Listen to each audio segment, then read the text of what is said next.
Good morning.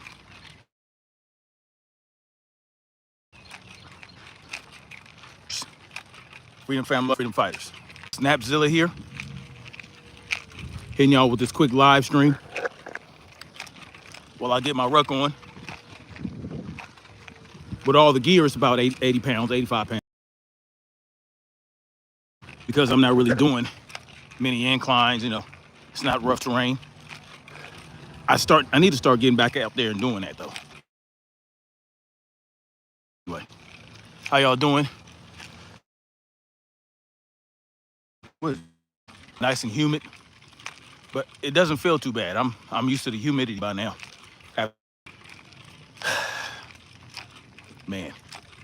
Man, oh man. Keyshawn Davis then fucked it up. Keyshawn Davis banged himself, y'all. Keyshawn Davis banged himself and fucked up his own bag. He has no one to blame but himself, right? He has no one to blame but himself because he had every opportunity, right? He missed weight. King Fuse's Lit House was good. Walaikum assalam, brother. Keyshawn is disgusting. I thought I was the only one that peeped his ways. Nah, man. You ain't the only one. Listen. I know people. I grew up with people like Keyshawn Davis. I'm gonna tell y'all a little story. When I was in Job Corps, back in this dude named Hassan, right? Now I was in Job Corps, and I was doing some bad shit, right? I put myself there, just being a badass boy, just trying to, doing shit I wasn't supposed to do. But I got up in there and I was like 17, And Job Corps, man, I'm trying to tell you, man, Job Corps, I enjoy Job Corps. It really helped me get my shit back in order. But there was a dude named Hassan, right? Gino Fittipaldi was good. How you doing this morning? Dude named Hassan. Black dude, right? And, man, he talked a lot of shit. Just talked a lot of shit. And no one really tried him, right? No one tried him. And I just fucking ignored him. He never really bothered me. But, man, he was annoying as fuck. Just always talking. Voix. Gino, what are these names, y'all? CSG God was good. How y'all doing? But Hassan, man, he talked a lot of shit. He just run his mouth, yapping. And, there was this, we were all in construction tech. That's what they called it. So we took construction class. And we were all walking to class, which is like, it is cool, man. Whatever name you want to have, bro. There was this tall dude. I don't really remember his name. But Hassan just talking shit. And the dude was like, man, shut the fuck up. You talk too goddamn much, right? Now, this dude was always quiet. Always quiet. Soy Espanol? No, sir. I don't speak of the Spanish. I know speak of the Spanish, but anyway. Tall dude, quiet, you know what I'm saying?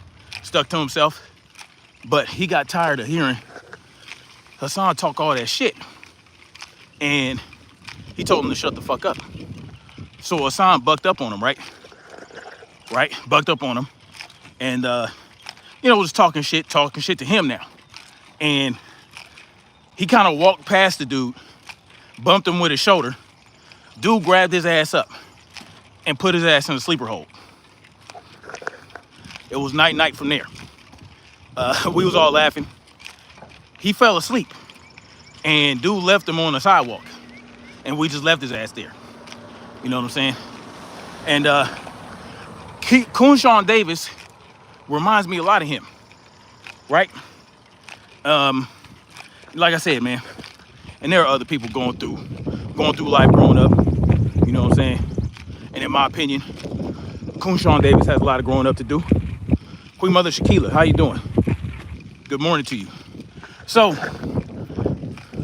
but look, Keyshawn Davis is not the first boxer to miss weight, right? He's not the first boxer to miss weight. You know, Shakur has missed weight. You know, Tonka Truck Davis has missed weight. All kind of boxers have missed weight. And the problem with this is Keyshawn Davis knew he could not make the weight, or so he says. Says he couldn't make the weight. I don't know if I believe that. He hasn't demonstrated to me that he's a believable person, that he has any integrity, right? Hasn't shown that to me. But he knew he couldn't make the weight. He knew he couldn't make the weight. And, you know, that's a major problem, because he could have given, you know, Edwin De Los Santos a heads up. He could have told him, like, look, man, I ain't making this weight. You know, can we work something out? You know, obviously the belt won't be on the line anymore. And that's unfair for Edwin De Los Santos as well, right? It's unfair for him because, you know, well, they did say that if he won, he'd get the belt. But nonetheless, right? It's just completely unfair for Edwin De Los Santos, who put in the work to get where he is, to make the weight, after all that he has been through over the last year and a half. King Fuser Lithouse says, I think he might be juicing when fighters play with weight. It's cycling and missing weight is a way out. I agree with you. I believe he might be juicing. Don't forget, he got caught smoking the ganja. He got caught smoking the ganja, right? He got caught smoking the ganja, and they don't allow it. Not because they don't want you to get high, right? No, because it can mask the test results. That's why they ban it. That's why it's banned, right? It is not a performance enhancer, but it can mask a performance enhancer just like IVs can. So they don't want you to do it. And that's just what it is. That's part of the game. You wanted to be a boxer. You signed up to abide by these rules that they create. And thus, that's on you, right? You made that decision. So why should we feel bad that you popped dirty for smoking weed? Oh, it's just weed. It's just weed. I was just smoking. You know what I mean? No, fuck that. You signed up. You volunteered. No one forced you. Yeah, he got caught smoking a few years ago. Oh, yeah. Now, he got caught after the fight. He won, but it got reversed to a no contest. Now, here's the thing, though, y'all. That's a way of him trying to manipulate the system and give himself an advantage, because he don't care about that belt.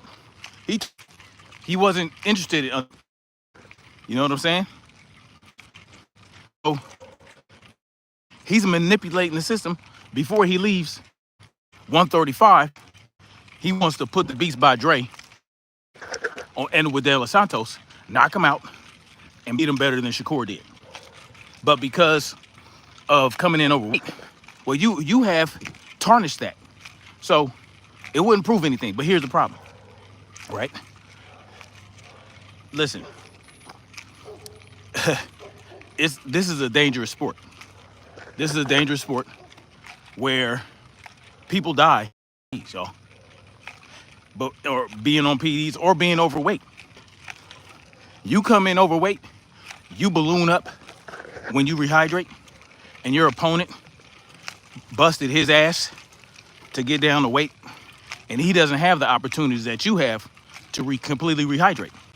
So now you're putting yourself in a position where you can literally kill this dude, right?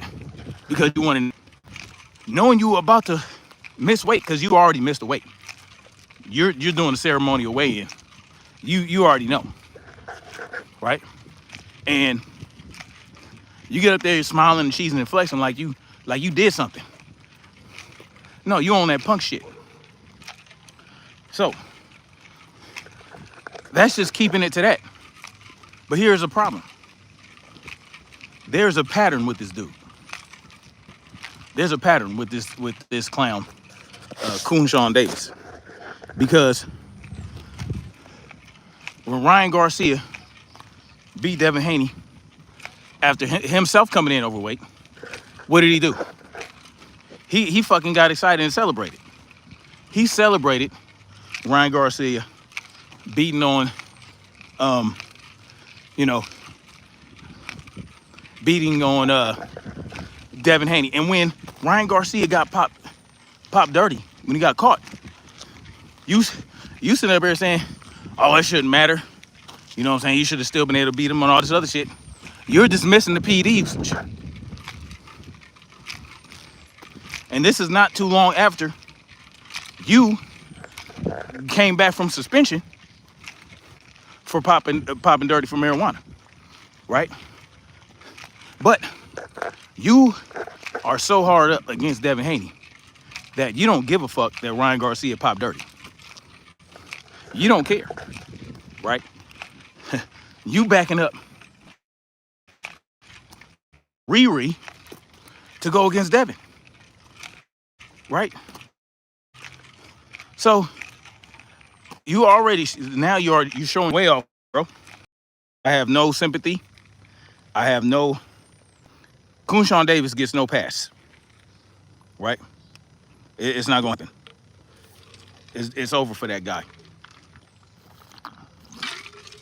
All right? Now,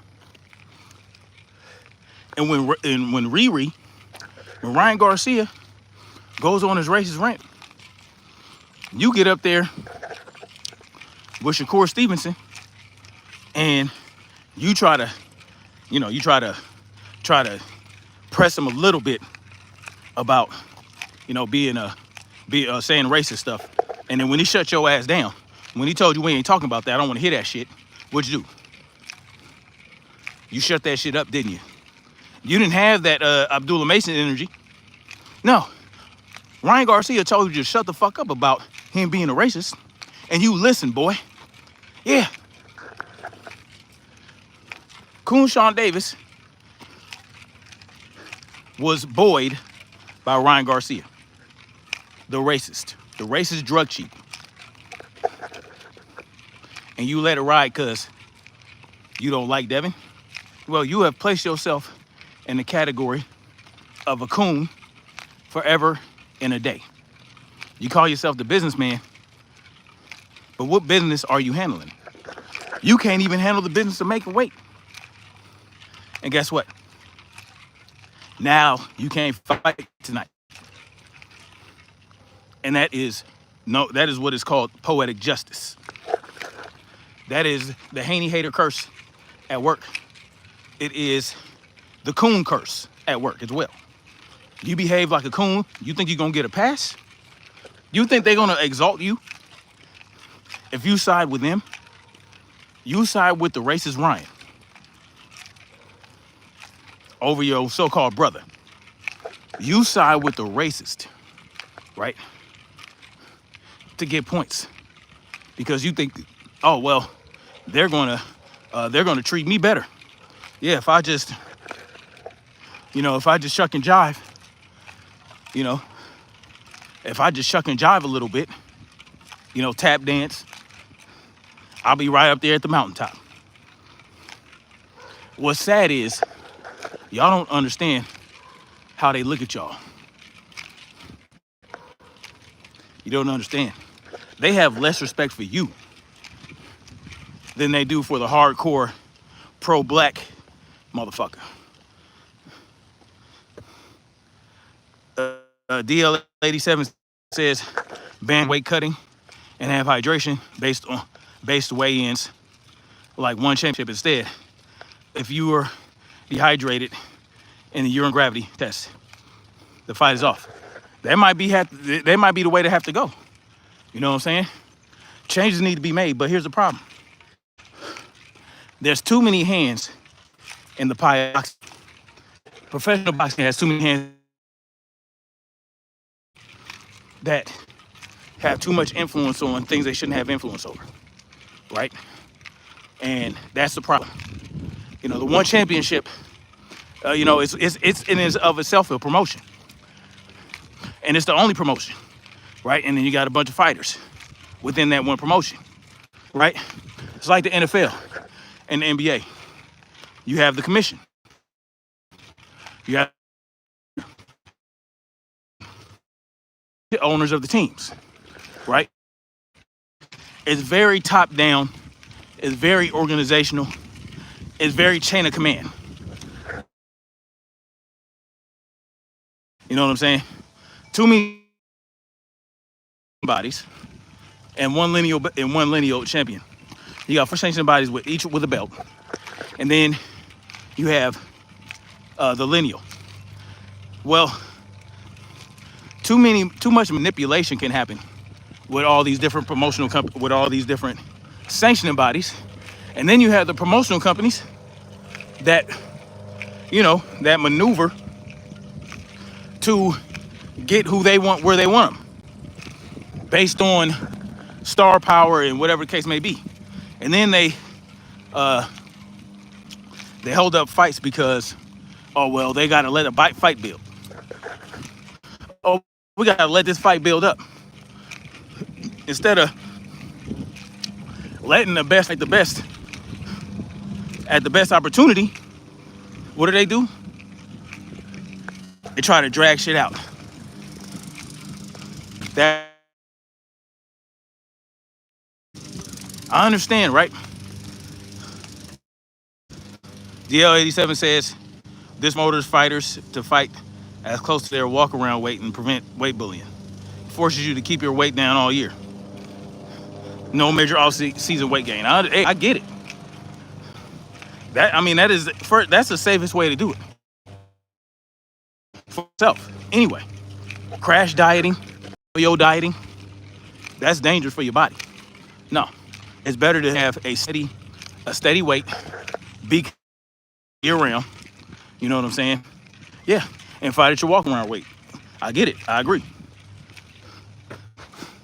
Clean the Billy said hi. What's good, man?